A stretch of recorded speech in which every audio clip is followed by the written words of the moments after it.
এক হাতে শান্তির পতাকা, আরেক হাতে বাণিজ্যের চুক্তি। গাজা নিয়ে বিশ্ব মোড়লদের এই দ্বিচারিতা যেন ফিলিস্তিনের প্রতি উপহাসের নামান্তর। গাজা উপত্যকায় ইসরায়েলের নৃশংস হামলা এখনও অব্যাহত।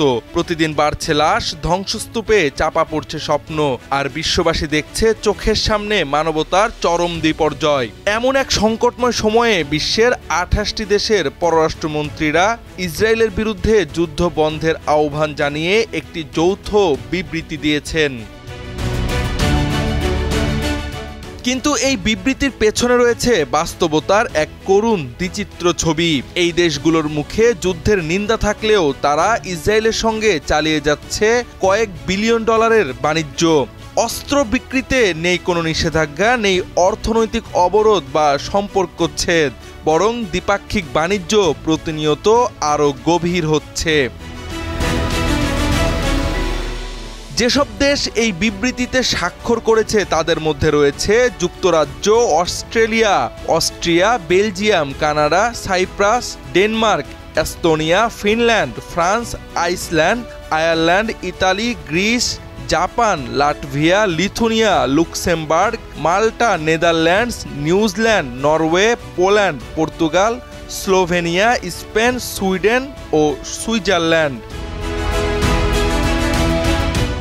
এই দেশগুলোর মধ্যে Belgium, France, Ireland, Italy, Japan, Netherlands, Poland, Spain, Switzerland ও যুক্তরাজ্য ইসরায়েলের সঙ্গে বাৎসরিক বাণিজ্য করে $1 বিলিয়ন বেশি। আয়ারল্যান্ড শুধু 2023 সালে ইসরায়েল থেকে আমদানি করেছে প্রায় $3.58 বিলিয়ন চিপস। অপরদিকে ইতালি ইসরায়েলে রপ্তানি করেছে প্রায় $3.49 বিলিয়ন পণ্য। 2024 সালে আয়ারল্যান্ড ও স্পেন ফিলিস্তিনকে রাষ্ট্র হিসেবে স্বীকৃতি দিলেও ইসরায়েলের সঙ্গে তাদের অর্থনৈতিক সম্পর্ক বন্ধ হয়নি। মুখে সমর্থন, কিন্তু বাস্তবে সমঝোতা। এই দ্বিমুখিতা প্রশ্ন তোলে এসব দেশের নৈতিক অবস্থান নিয়ে।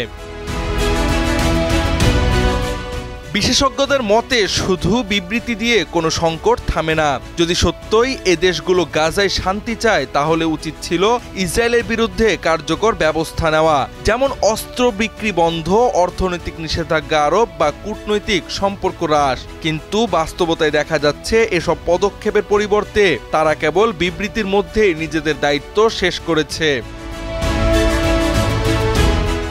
ফলে অনেকেই মনে করছেন এ দেশগুলোর আচরণে নৈতিক দ্বিচারিতা স্পষ্ট।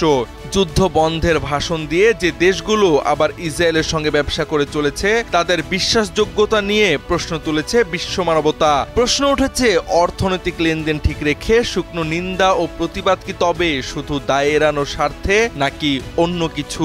মানুষ গাজা নিয়ে শুধু নিন্দা বিবৃতি চায় না, চাই কার্যকরী পদক্ষেপ। একথাই স্পষ্ট ততদিন পর্যন্ত গাজার কান্না থামবে না, যতদিন পর্যন্ত বাস্তব কার্যকরী কোনো পদক্ষেপ না নেওয়া হবে। জাওয়াদ আহমদ, সময়ের আলো।